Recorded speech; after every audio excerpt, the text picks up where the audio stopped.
2022 வரைக்கும் தோராயமாக 10,000 கோடி ரூபாய் கட்சிகளுக்கு நிதியாக போயிருக்கிறதுன்னு ஸ்டேட் பேங்க் சொல்லுது. வங்கி சொன்ன விஷயம் தான் ரொம்ப ஆச்சரியமானது.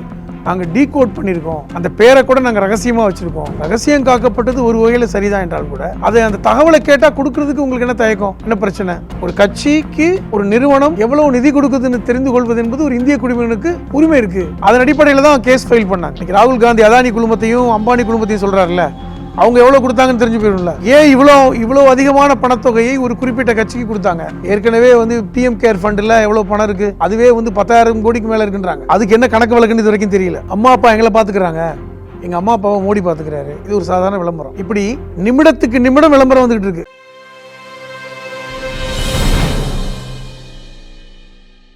நக்கீரன் நேயர்களுக்கு வணக்கம். இன்று நம்முடன் கருத்துக்களை பகிர்ந்து கொள்ள இணைந்திருக்கிறார் மனிதநேய மக்கள் கட்சியின் மாநில அமைப்பு செயலாளர், எழுத்தாளர் திரு புதுமடம் ஹலீம் அவர்கள். வணக்கம் சார். வாழ்த்துக்கள் சார். தேர்தல் பத்திர விவகாரம் நீதிமன்றம் எஸ்பிஐ அந்த விவரங்களை வெளியிடணும். தேர்தல் பத்திரம் மூலமாக யார் நிதி கொடுத்தா, எந்த கட்சிக்கு நிதி கொடுத்தாங்க, எவ்வளவு வெளியிடணும்னு சொல்லிச்சு. இவங்க கால அவகாசம் கேட்டாங்க. அந்த வழக்கு இன்னைக்கு வந்துச்சு. விவரங்களையும் தேர்தல் ஆணையத்தில் நாளைக்கு மாலைக்குள்ளே கொடுத்துருங்க. மார்ச் 15ஆம் தேதிக்குள்ளே இணையதளத்தில் வெளிப்படையாக போட்டுருங்க அப்படின்னு சொல்கிறாங்க. இது எப்படி பார்க்குறீங்க? இது ஒரு மிக பெரிய நெருக்கடியான ஒரு சூழலை இன்னைக்கு உச்ச நீதிமன்றத்துடைய இந்த 5 பேர் கொண்ட பெஞ்ச், தலைமை நீதிபதியுடைய தலைமையில் இருக்கின்ற 5 பேர் கொண்ட பெஞ்ச் அதிரடியான ஒரு உத்தரவை பிறப்பிச்சிருக்காங்க. அவங்க சொன்ன வாசகம் தான் ரொம்ப முக்கியமானது. என்னங்க, உங்களுக்கு நிதியை கொடுத்தவர்கள் யார் என்று வங்கிக்கு தெரியும். நம்ம நிதி கொடுத்தவர்களுக்கும் எந்த கட்சிக்கு நிதி கொடுத்தாங்களோ அவங்களுடைய உறவை பற்றி நாங்கள் கேள்வி கேட்கல. இன்னார் எந்த கட்சிக்கு கொடுத்தாங்க, எவ்வளோ அமௌண்ட் கொடுத்தாங்க, இந்த தகவலை தான் கேட்குறோம். இது ஒன்றும் பெரிய கம்பு சூத்திர விஷயம் அல்ல. இது நடைமுறையில் ஒரு வங்கியுடைய நடைமுறையில் இருக்கின்ற விஷயந்தான். இதுக்கு நாங்கள் 26 நாட்கள் கொடுத்துட்டோம். நீங்கள் இன்னும் அவகாசம் கேட்குறீங்க. நாங்கள் ஜூலை 15 வரைக்கும் எனக்கு டைம் கொடுங்கன்னு ஸ்டேட் பேங்க் வங்கி, அதாவது பாரத ஸ்டேட் வங்கி தாக்கல் பண்ணுறாங்க. அதுக்கான விஷயத்தான் இன்றைக்கி நடந்துச்சு. ரொம்ப கோபப்பட்டிருக்காங்க. இதில் என்ன உங்களுக்கு கஷ்டம் இருக்குது? சாதாரணமாக இருக்கின்ற விவரம் தான். அதுக்கு நீ வங்கி சொன்ன விஷயந்தான் ரொம்ப ஆச்சரியமானது. நாங்கள் டீகோட் பண்ணியிருக்கோம், அந்த பேரை கூட நாங்கள் ரகசியமாக வச்சுருக்கோம். யார் நிதி கொடுத்தாங்களோ அரசியல் கட்சிக்கு, அந்த பேரை நாங்கள் டீகோட் பண்ணி வச்சுருக்கோம். அதை நாங்கள் மறுபடியும் உயிர்ப்பித்து எடுத்து நாங்கள் பேரை கண்டுபிடிக்கணும். எங்களுக்கே அது ரகசியம் காக்கப்பட்டிருக்கு. அதான் வங்கி கேட்டிருக்கு. அது என்ன, அது விஷயத்தில் என்ன பெரிய விஷயம்? ரகசியம் காக்கப்பட்டது ஒரு வகையில் சரிதான் என்றால் கூட அதை அந்த தகவலை கேட்டால் கொடுக்கறதுக்கு உங்களுக்கு என்ன தயக்கம், என்ன பிரச்சனை அப்படின்னு. ஏனென்றால் உச்சநீதிமன்றம் ரொம்ப தெளிவாக சொன்னது இதுதான். மொத்தமே 24 கட்சி தாங்க நிதி வாங்கியிருக்காங்க. அதாவது நிதி வாங்குவதற்கென்று ஒரு தகுதி இருக்கிறது. இந்திய அளவில் 1% வாக்குகளை பெறக்கூடிய கட்சிகள் தான் நிதி வாங்க முடியும். அப்படி பார்த்திங்கன்னா பாஜகவோடு சேர்ந்து ஒரு 25 கட்சி, 7 தேசிய கட்சி, மற்றவையெல்லாம் மாநில கட்சிகள். இந்த கட்சிகள் நிதி வாங்கலாம். 1000 ரூபாயிலிருந்து கோடிக்கணக்கான பணம் வரைக்கும் எப்படி நிதி வாங்கலாம்? வங்கிகள் மூலமாக. அது குறிப்பாக ஸ்டேட் பேங்க் மட்டும்தான். ஸ்டேட் பேங்கில் இருக்கின்ற ஒரு 29 கிளையில் மட்டும்தான் நீங்கள் செலுத்த முடியும். அதன் மூலமாக பங்கு பத்திரங்களை, அந்த தேர்தல் பத்திரங்களை வாங்கி 15 நாட்களுக்குள் நீங்கள் பணம் செலுத்தி இருக்கணும். அந்த பணம் அந்த கட்சிகளுக்கு போயிடும். இது ரகசியம் காக்கப்படும். என்னன்னா, இது நீதிமன்றத்துக்கு போனாங்க. கம்யூனிஸ்ட் கட்சி சார்பில் போனாங்க. பல்வேறு என்ஜிஓஸ் உச்ச நீதிமன்றம் போனாங்க.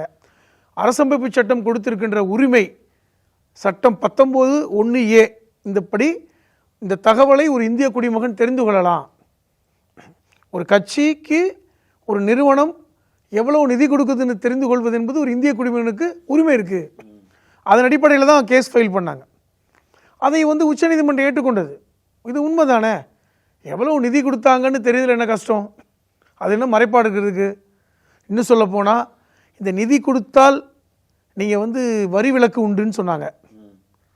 அந்த நிதி கொடுத்தா நீங்கள் உங்களுடைய ப்ராஃபிட் அண்ட் லாஸ் ஸ்டேட்மெண்ட்டில் நீங்கள் ஒன்றுமே அதை பதிவு செய்ய தேவையில்லை. 2017 தான் அந்த சட்டம் கொண்டு வந்தாங்க மோடி அரசாங்கம்.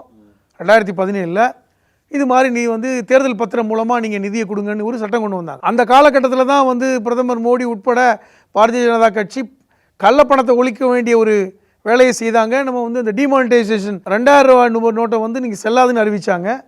அதுக்கப்புறம் ஒரு புது 500 ரூபா நோட்டை கொண்டு வந்தாங்க. இந்த காலகட்டத்தில் தான் வந்து இந்த தேர்தல் பத்திரத்தையும் அறிமுகப்படுத்துகிறாங்க. 2018 ஜனவரிக்கு அப்புறம் தேர்தல் பத்திரம் மூலமாக நீங்கள் கட்சிகளுக்கு நிதி கொடுக்கலான்னு சொல்கிறாங்க. இப்போ 2018 2022 வரைக்கும் தோராயமாக 10,000 கோடி ரூபாய் கட்சிகளுக்கு நிதியாக போயிருக்கிறதுன்னு ஸ்டேட் பேங்க் சொல்லுது ஒட்டுமொத்தமாக. இன்னும் சொல்ல போனால் அதில் 70 விழுக்காடு கிட்டத்தட்ட 7,000 கோடி வந்து பாஜகவுக்கும், மீதி இருக்கின்ற ஒரு 3,000 கோடி தான் வந்து மற்ற 24 கட்சிகளுக்கும் பிரிஞ்சு போயிருக்கதா சொல்கிறாங்க. இப்போ என்னென்னா உச்சநீதிமன்றம் கேட்கின்ற முக்கியமான கேள்வி, யார் பணம் கொடுத்தாங்க, ஏன் பணம் கொடுக்கணும் பேர தெரியாமல். இப்போ ஒருத்தர் பணம் கொடுக்குறான்னா அவனுக்கு வந்து ஒரு ஒரு ஒரு பிரதி உபகாரம் இல்லாமையாக கொடுப்பான். இப்போ எக்ஸுங்கிற ஒருத்தன் உங்கள் கட்சிக்கு கொடுக்குறான்னா அவன் ஏன் காசு கொடுக்குறான், எவ்வளோ கொடுப்பேன்னு வெளியே தெரியணும். தெரியாமல் கொடுக்குறான்னா அவன் வந்து அதை வந்து எதிர்பார்க்க மாட்டானா அதற்கான பலனை. இப்போ நீதிமன்றம் கேட்குற கேள்வி நியாயமானது தானே. யாருக்கு எவ்வளோ கொடுத்தீங்க அதை டீகோட் பண்ணி சொல்ல முடியாதா? அதுக்கு தான் வந்து நீங்கள் அதிரடியாக. அது இன்னொன்று விஷயம் என்னென்னா, அதாவது இந்தியா சுதந்திரம் அடைஞ்சதுக்கப்புறம் பல்வேறு பொதுத்துறை நிறுவனங்களை காங்கிரஸ் அரசாங்கம் உருவாக்குனாங்க. அதில் இந்த வங்கிகளும் ஒன்று. ஸ்டேட் பேங்க் வங்கி முக்கியமான ஒரு பங்களிப்பு. இன்றைக்கி இந்தியா முழுவதும் இருக்கின்ற கிளைகளோடு இருக்கின்ற ஒரு வங்கி. மக்களுமே வந்து ஒரு நம்பிக்கை வந்து ஸ்டேட் பேங்கில் வந்து நம்ம வைப்பு தொகை வைத்தால் அது வந்து நம்ம பணம் பாதுகாப்பாக இருக்கும் அப்படின்ட்டு சொல்லக்கூடிய ஒரு வங்கி.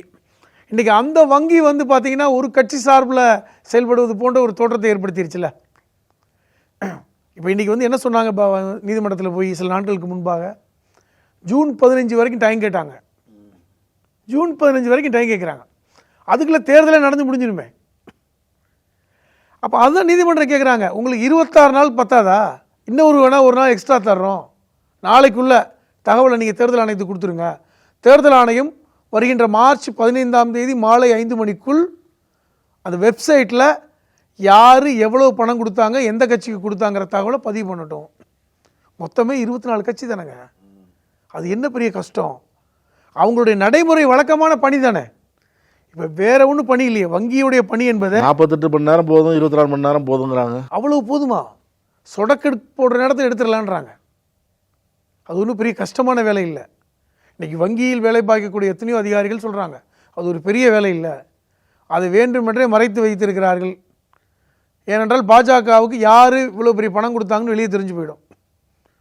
இன்றைக்கி ராகுல் காந்தி அதானி குழுமத்தையும் அம்பானி குழுமத்தையும் சொல்கிறார்ல, அவங்க எவ்வளோ கொடுத்தாங்கன்னு தெரிஞ்சு போயிடும்ல. ஏன் இவ்வளோ அதிகமான பணத்தொகையை ஒரு குறிப்பிட்ட கட்சிக்கு கொடுத்தாங்க? காங்கிரஸுக்கும் வந்தது. காங்கிரஸுக்குமே 900 கோடி வந்திருக்கு, திராவிட முன்னேற்ற கழகத்துக்குமே 400 கோடி வந்திருக்கு. ஆனால் பாஜகவுக்கு 7,000 கோடி வந்திருக்கே. அது அந்த வித்தியாசத்தை பாருங்கள். இன்றைக்கி வந்து அந்த பத்திரங்கள் மூலமாக பெற்றுக்கொண்ட அந்த, அதாவது நிதி பெற்றுக்கொண்ட காங்கிரஸ் பொதுவாக ஆளுங்கட்சிக்கு அதிகமாக நிதி கொடுக்குறது வழக்கம் தானே. அதை கொஞ்சம் கூடுதல் வருங்க. இவங்களுக்கு ஒரு 1000 கோடி வந்து அவங்களுக்கு ஒரு 1,500 கோடி வரலாம். இவங்களுக்கு 1000 கோடி கூட இல்லை, அவங்களுக்கு 7,000 கோடி வந்திருக்கு. ஏற்கனவே வந்து பிஎம் கேர் ஃபண்டில் எவ்வளோ பணம் இருக்குது, அதுவே வந்து 10,000 கோடிக்கு மேலே இருக்குன்றாங்க. அதுக்கு என்ன கணக்கு வழக்குன்னு இது வரைக்கும் தெரியல. ஒன்று தெரியுமா, இன்றைக்கி சமீபத்தில் நீங்கள் பார்த்துருப்பீங்க மோடியுடைய விளம்பரங்கள், அதுக்கு பல லட்சம் கோடி செலவு பண்ணுறாங்க. இந்தியாவில் இருக்கின்ற அனைத்து ஊடகங்கள், அனைத்து பத்திரிகைகள், ஒரு சில பத்திரிகைகள் ஊடகங்களை தவிர 95 விழுக்காடு ஊடகங்கள் இன்றைக்கி அவருடைய விளம்பரத்தை இன்றைக்கி போகிறாங்க. ஏன்னா பெரும் பணம். அம்மா அப்பா எங்களை பார்த்துக்கிறாங்க, எங்கள் அம்மா அப்பாவை மோடி பார்த்துக்கிறாரு, இது ஒரு சாதாரண விளம்பரம். இப்படி நிமிடத்துக்கு நிமிடம் விளம்பரம் வந்துக்கிட்டு இருக்கு. நீங்கள் எந்த ஒரு டிவியை திறந்தாலுமே 5 நிமிடத்துக்கு ஒரு தடவை பார்த்தீங்கன்னா ஒரு விளம்பரம் வருது பத்திரிகையில். இது வந்து நம்ம வந்து இந்தியா முழுவதும் இருக்கின்ற ஊடகங்கள் நான் சொல்கிறேன். இந்த பணம்லாம் எங்கேருந்து வந்தது, யார் கொடுத்தாங்க, இந்த கேள்வி இருக்குது. பெரும் பணம் இந்த தேர்தலில் செலவழிக்கப்படுகிறதுன்னு சொல்லி ராகுல் காந்தி குற்றம் சுமத்துவது நியாயமாக தானே படுது. இந்த கேள்வி நியாயம் தானே. அப்போ இன்றைக்கி விளம்பரங்களுக்கு இவ்வளோ பணம். அப்போ இந்த பங்கு அந்த பத்திரங்கள் மூலமாக, தேர்தல் பத்திரங்கள் மூலமாக அந்த பணங்களும் இது போன்று ஊடகங்களுக்கு செலவழிக்கப்படுகிறது அப்படின்னு குற்றச்சாட்டு. இன்னொரு பரபரப்பான விஷயம், அருண் கோயல் தேர்தல் ஆணையர் வந்து ராஜினாமா பண்ணியிருக்காரு. இன்று முழுக்க அதான் விமர்சனமாக ஓடிட்டு இருக்கு. எதிர்கட்சிகள் எல்லோருமே இது ஒரு சந்தேகத்தோடையே கருத்து சொல்கிறாங்க.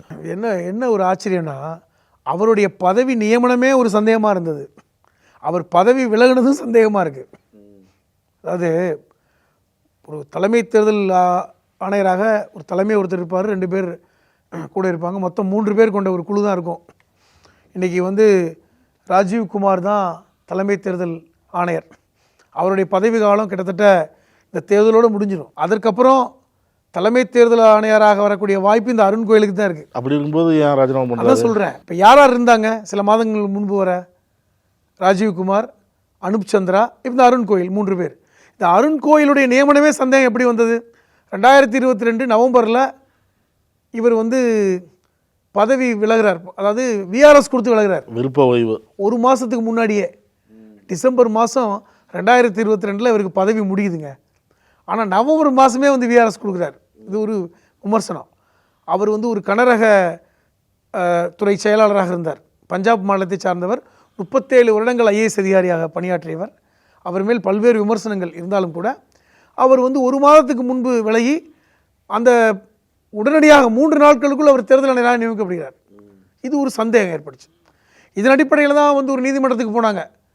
அப்போ தான் வந்து ஒரு கேஸு நீதியரசர் ஜோசப் தலைமையிலான ஒரு குழு 3 பேர் கொண்ட அரசியல் சாசன பெஞ்ச் ஒரு தீர்ப்பு கொடுத்தாங்கல்ல. இனிமே வந்து தேர்தல் ஆணையரை தேர்ந்தெடுக்க வேண்டுமென்றால் 3 பேர் கொண்ட கொலிஜியம் இருக்கணும், பிரதமர், எதிர்க்கட்சி தலைவர், 3வது நபராக உச்சநீதிமன்ற தலைமை நீதிபதி இருக்கணும் அப்படின்னு சொன்னாங்கல்ல. இவருடைய தேர்வை வச்சு தான் சொன்னாங்க இது சரியில்லைன்னு. அதை கூட வந்து பாஜக அரசு வந்து பைபாஸ் பண்ணி என்ன பண்ணாங்க, ஒரு அவசர சட்டம் கொண்டு வந்து நாங்கள் உச்சநீதிமன்ற நீதிபதி இருக்க தேவையில்லை, ஒரு கேபினெட் மினிஸ்டர்னா 3வது சேர்த்துக்கிறோம் அப்படின்னு சொல்லி ஒரு அவசர சட்டம் மூலமாக அதை பைபாஸ் பண்ணாங்க. இன்றைக்கி அதில் தான் அருண் கோயில் தேர்ந்தெடுக்கப்பட்டார். அப்போ உடனே வந்து திருப்பி இந்த கேஸ் வந்து நீதிபதி ஜோசப் அவர்கள் வரும்போது, தாமஸ் ஜோசப் அவர்கள் வரும்போது ரொம்ப வருத்தப்பட்டார். ஒரு நீதிமன்ற தீர்ப்பை நீங்கள் எப்படி வேணாலும் பண்ணுறீங்க, இது நியாயம் இல்லைன்னு சொல்லி நான் இந்த தீர்ப்பை விசாரிக்கவே மாட்டேன், அதாவது இப்படி பண்ணிட்டாங்கிற அந்த கேஸை நான் விசாரிக்க போகிறது இல்லைன்னு சொல்லி விலகிக்கிட்டார். இது ஒன்று. ஸோ அப்படிப்பட்ட ஒரு சர்ச்சைக்குரிய ஒரு நபர் தான் அருண் கோயில். அவர் இன்றைக்கி எப்படி விலகிறாரு? அவருக்கு 2027 வரைக்கும் இருக்குங்க. இப்போ 3 பேர் கொண்ட இந்த தேர்தல் ஆணையரில் ஏற்கனவே இந்த அனுப் சந்திராவுடைய பதவி முடிஞ்சு போச்சு. இப்போ 2 பேர் தான் இருக்காங்க. 3 பேரில் ஒருத்தர் பதவி அவருடைய டைம் முடிஞ்சு போச்சு, அவருடைய பணி மூப்பு அடைந்து விட்டார். அப்போ இருக்கிறது வந்து யாருன்னா ராஜீவ்குமாரும் இந்த அருண் கோயில். இவங்க 2 பேருக்குமே வந்து இந்த தேர்தல் பத்திர விஷயத்தில் பல்வேறு கருத்து மோதல்னு சொல்கிறாங்க. உச்சநீதிமன்றம் கேட்டுச்சுல்ல, அதாவது இந்த தேர்தல் பத்திர விவகாரத்தில் வந்து நீங்கள் வந்து வங்கியிடம் வாங்கி நீங்கள் வந்து உங்களுடைய வெப்சைட்டில் பதிவிடணும்னு சொல்லும்போது அதுவே ஒரு கருத்து மோதல் இருக்குது. ஆனால் அருண் கோயில் பாஜகவுக்கு அனுசரணையாக இருப்பார். அவர் 2027 வரைக்கும் ஒரு தலைமை தேர்தலாக இருக்கும்போது நிச்சயமாக பாஜகவுக்கு அனுசரணையாக இருப்பார், நம்பப்பட்டவர். அவர் ராஜினாமா பண்ணியிருக்கார். இது ஒரு கோணம். இன்றைக்கி இன்னொரு கோணத்தில் என்ன பார்க்குறாங்கன்னா, இவரும் ராஜினாமா பண்ணிட்டா இப்போ இருக்கிறது ஒருத்தர் தான், யார், நம்ம ராஜீவ்குமார் மட்டும் தான். ஒருவேளை இன்னொரு தலைமை தேர்தல் யார் நியமிக்கப்படலைன்னா ஒற்றை ஆளாக இவர் தான் தேர்தல் நடத்தணும். இப்போ எப்படி ஒற்றை தேசம், ஒற்றை கட்சி, ஒரே தேசம், அது மாதிரி ஒரே தலைமை தேர்தல் யாரே இன்றைக்கி வந்து நிலைமையில் இருக்குது. தேர்தல் தேதி அறிவிக்க முடியல. மார்ச்சில் அதாவது பிப்ரவரியில் எதிர்பார்த்தாங்க, இந்த மார்ச் 15க்குள்ளே எதிர்பார்க்குறாங்க. இன்னும் வரைக்கும் தேர்தல் தேதி அறிவிக்க முடியல. எப்படி இருந்தாலும் மே 15க்குள் தேர்தல் நடத்தி முடிக்கப்பட வேண்டும். முன்னாள் தலைமை தேர்தல் அதிகாரி கோபால்சாமி சொல்கிறார், அருண் கோயில் விலகலால் தேர்தலுக்கு எந்த பாதிப்பும் வராது, மக்களவைத் தேர்தல் நடத்தலாம் அப்படிங்கிற. என்ன கேட்குறேன், எதுக்கு கொலிஜியத்தில் இப்போ வந்து ஒரு தீர்ப்பு, அரசியல் சாசன பெஞ்ச் வந்து 3 பேர் கொண்ட பெஞ்சு, 5 பேர் கொண்ட பெஞ்சு தீர்ப்பு அளிக்கிறாங்க. தீர்ப்பு எடுக்கும்போது, டிசிஷன் எடுக்கும் பொழுது 99 2009 அந்த மாதிரி நடத்தியிருக்காங்கிறாரு. அது மாதிரியான காலகட்டம் இருக்கா? இப்போ 99 2000 மாதிரியான காலகட்டம் இன்னைக்கு இந்தியாவில் இருக்கா? இந்தியாவில் வந்து இன்னைக்கு வந்து 99 2009 அந்த மாதிரி நடத்தியிருக்காங்கிறாரு. தான் சொல்கிறேன். அப்போதில் இருந்த பிரதமர்கள் மாதிரியா இன்னைக்கு இருக்கிறாங்க? அரசியல் கட்சிகளுடைய நிலைப்பாடு அப்போது இருந்த மாதிரி எப்போ இருக்குது? இன்றைக்கி ஒற்றை தேசம், ஒரே கட்சி, ஒரே தேர்தல் அப்படிங்கிற ஒரு நிலைப்பாடுக்கு போயிட்டாங்க. அரசியல் சாசன அந்த சட்டத்துக்கு எதிரான ஒரு நிலைப்பாடு போயிட்டு இருக்காங்க. இன்றைக்கி வந்து இந்த தேர்தல் பத்திரம் மூலமாக எவ்வளோ பணம் கொடுக்கப்படுதுன்னு கூட தெரிவதில் எவ்வளோ கஷ்டம் இருக்குது. அப்போ ஒரே ஆள்கிட்ட நீங்கள் அதிகாரத்தை குவிப்பதன் மூலமாக அது யாருடைய சார்புடையதாக போயிடும்? இன்றைக்கி வந்து ஒரு 3 பேர் இருக்கும் பொழுது குறைந்தபட்சம் ஒரு மாற்று கருத்து ஒருத்தர் இருக்குங்களா? அப்போ 2 பேருடைய கருத்தை எடுத்துக்குவாங்க. அப்போ இதில் ஒரே ஆள் தலைமை தேர்தல் அதிகாரியாக இருக்கும் பொழுது அதுக்கு மாற்று கருத்தே கிடையாது. ஒரு சர்வாதிகார போக்கு வருமா இல்லையா? காங்கிரஸ் கட்சியின் ஜெயராம் ரமேஷ் வந்து சில சந்தேகங்களை எழுப்பியிருக்கிறார் அருண் கோயல் ராஜினாமாவில். அருண் கோயலுக்கும் தலைமை தேர்தல் அதிகாரிக்கும் கருத்து வேறுபாடா, மோடியுடைய அந்த நிர்வாகத்துக்கும் அருண் கோயலுக்கும் கருத்து வேறுபாடா, இல்லை அருண் கோயல் வந்து ராஜினாமா பண்ணிட்டு தேர்தலில் நிற்க போறாரா பாஜகவில்? இல்லை, இது மூன்றாவது நான் ஏற்றுக்கல. அந்த 2 இதுக்கு நான் ஏற்றுக்கிறேன். ஒன்று, ராஜீவ்குமாருக்கும் அருண் கோயலுக்கும் ஒரு கருத்து மாறுபாடு இருக்கலாம்னு சொல்கிறாங்க. ஏனென்றால் சமீபத்தில் மேற்கு வங்காளத்துக்கு அருண் கோயல் போனார். அங்கு வந்து மம்தா பானர்ஜியோட அவர் நிறையா கருத்து முரண்பாடு பட்டு இது பெரிய பிரச்சனையாச்சு. அந்த கருத்துக்களை அவருடைய முடிவுகளை ராஜீவ்குமார் ஏற்றுக்கொள்ளேன்னு சொல்கிறாங்க. மேற்கு வங்காள அந்த சட்டமன்றத்துக்குள் நடந்த விவாதங்களில் ராஜீவ்குமார் வந்து அருண் கோயலுக்கு சார்பாக இல்லை. இது ஒன்று சொல்லப்படுகிறது. இரண்டாவது, இப்போ மோடி அரசாங்கம் வந்து அருண் கோயலை தனக்கு விசுவாசமான ஒருத்தராகத்தான் உள்ளே கொண்டு வந்தாங்க. ஏனென்றால் இந்த தேர்தலோடு ராஜீவ்குமாருடைய பதவி காலம் முடிஞ்சிருச்சு. அடுத்து நீ வந்து தேர்தலை நடத்தக்கூடிய இடத்துக்கு வந்து இருந்தார்னா அருண் கோயல் தான் வருவார். தேர்தல் நடக்கணுமா வேணாமா, ஒரு அதிகாரமிக்க பதவிக்கு போகிறார். அப்போ இப்படிப்பட்ட ஒரு நபராக இருக்கக்கூடிய இருப்பாருன்னு நம்பித்தான் இன்றைக்கி அவரை கொண்டு வந்தாங்க. அதில் வந்து ஒருவேளை நம்பிக்கை குறைபாடு ஏற்பட்டிருக்கலாம். அருண் கோயல் இருந்தால் நாளைக்கு சிக்கல் தான், நம்ம நினச்ச மாதிரி இல்லை. ஒரு பஞ்சாப் மாநிலத்தை சார்ந்தவர், 37 வருட IAS அதிகாரியாக இருந்தவர். அவருடைய பேக்ரவுண்டை பொறுத்து இவர் நமக்கு பாஜகவுக்கு அனுசரணையாக இருப்பார்னு ஒரு அந்த இது பிரகாரம் தான் அவருக்குள்ளே கொண்டு வந்தாங்க. அதில் மேபி அவருக்கு உங்களுக்கு சந்தேகம் ஏற்பட்டிருக்கலாம். காரணம், இன்றைக்கி மேற்கு வங்காள விஷயத்தில் ராஜீவ்குமாரோட முரண்பட்டார். தலைமை தேர்தல் ராஜீவ்குமாரோடு அருண் கோயல் முரண்பட்டார். அப்போ இதே போன்று நம்மோடு முரண்பட மாட்டாருன்னு ஒரு எண்ணம் வரும்ல பாஜகவுக்கு. அதன் காரணமாக கூட நெருக்கடி கொடுத்துருக்கலாம். நீங்கள் சொல்கிறது பாஜக சொல்கிறத, பாஜக அரசு சொல்கிறத அவர் செய்ய மாட்டார் கண்டிப்பாக. அதனால தான் அவங்களே வந்து நீங்கள் ராஜினாமா பண்ணிவிடு செய்யக்கூடிய ஒரு நபராக இருந்தால் அவர் ராஜினாமா பண்ணியிருக்க மாட்டார்ல. நெருக்கடி கிடையாதுல்ல. இன்றைக்கி அவருக்கு நெருக்கடி இருக்குது. முழுக்க முழுக்க ராஜீவ்குமாருக்கு அப்புறம் ஒரு பாஜகவுடைய ஒரு பொம்மையாக செயல்பட வேண்டிய நிர்பந்தம் அருண் கோயலுக்கு இருக்குது. இப்போ இல்லை, ஒருவேளை 2024 இந்த மே தேர்தலில் பாஜக வெற்றி பெற்று மீண்டும் ஆட்சி அமைத்தால் அருண் கோயல் பாஜகவுடைய பொம்மையாக செயல்பட வேண்டிய நிர்பந்தம் இருக்கிறது. அது அவருக்கு நெருக்கடியாக கூட இருக்கலாம். நம்ம அப்படி இருந்தால் ரொம்ப கஷ்டம்னு நினைக்கலாம் இல்லையா? ஆக ஏதோ ஒரு நெருக்கடி தான். இவர் ராஜினாமா பண்ணிவிட்டு தேர்தலில் போட்டி போடுறதுலாம் அதெல்லாம் சாத்தியம் இல்லை. அது இல்லைன்னா முன்னாடியே வந்து அவர் மீண்டும் உள்ளே வந்திருக்க வேண்டிய அவசியம் இல்லை. அதனால் அவருக்கு நிர்பந்தம். இப்போ வந்து காங்கிரஸ் சொல்வதை போன்று அவருக்கு ஏதோ ஒரு நிர்பந்தம், அதன் அடிப்படையில் ராஜினாமா பண்ணிட்டார்.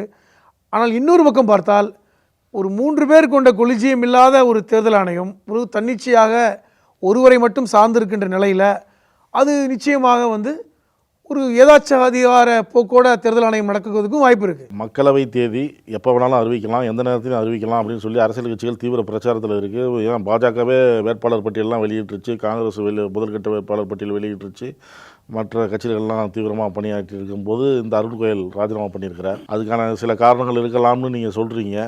வேறு ஏதாவது காரணங்கள் இருக்கிறதுக்கு வாய்ப்பு இருக்கா? இருக்கலாம்ல.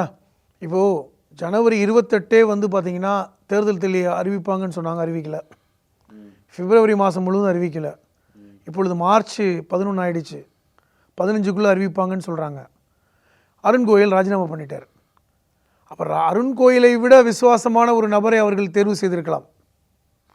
ஏனென்றால் இனி யாரை தேர்வு செய்தாலும் அவர்தான் அடுத்த 3 ஆண்டுகளுக்கு தலைமை தேர்தல் அதிகாரியாக இருக்க போகிறவர். வேறு யாருமே இல்லை. ஏன்னா அனுப் சந்திரா பதவி முடிஞ்சிருச்சு, ராஜீவ்குமார் பதவி இந்த பாராளுமன்ற தேர்தலோடு முடிவடைந்து விட்டது. இப்போ யாரை உள்ளே கொண்டு வந்தாலுமே அவர்தான் உடனடியாக தலைமை தேர்தல் அதிகாரியாக ஆணையராக வரப்போகிறார். அப்போ இப்படிப்பட்ட ஒரு முக்கியத்துவம் வாய்ந்த ஒரு பதவி இல்லையா? அப்போ இந்த அருண் கோயல் மேல் ஒருவேளை சந்தேகம் எழுந்திருக்கலாம், அல்லது இவரை காட்டிலும் விசுவாசமான நபரை பாரதிய ஜனதா கட்சி அடையாளம் கண்டிருக்கலாம் இல்லையா? இது நம்மளுடைய உள்விவகாரத்தை நமக்கு தெரியல. அறிவித்ததுக்கப்புறம் தான் நமக்கு தெரியும். அவரோடு நம்ம அருண் கோயலை எப்படி ஒப்பிட்டு பார்க்கலாங்கிறத நம்ம பேசலாம். அருண் கோயலை விட அவர் புதிதாக வருகின்றவர் வந்து பாஜகவுக்கு நெருக்கமானவராக இருக்கலாம் அப்படிங்கிற அனுமானமும் நமக்கு இருக்குது. அதான் மக்களவை தேர்தல் தேதி அறிவிக்கிறதுக்கு முன்பு நியமிச்சிருவாங்க அப்படின்னு தான் சொல்கிறாங்க. பொறுத்திருந்து பார்ப்போம். நன்றி, வணக்கம். நன்றி. நக்கீரன் டிவிக்கு சப்ஸ்கிரைப் செய்யுங்கள். உங்கள் ஆதரவே எங்கள் பலம். ஆசிரியர்களுக்கு நண்பனாகவும் மாணவர்களுக்கு ஆசானாகவும் திகழும் தேர்வு வழிகாட்டி ஒவ்வொரு பாடத்திற்கும் அனுபவமிக்க ஆசிரியர்களின் துல்லியமான தெளிவான விடைகள். CNC இருக்கு, தேர்வு பயம் எதற்கு? இது தீரன் பப்ளிஷிங் ஹவுஸ் விற்பனை வெளியீடு.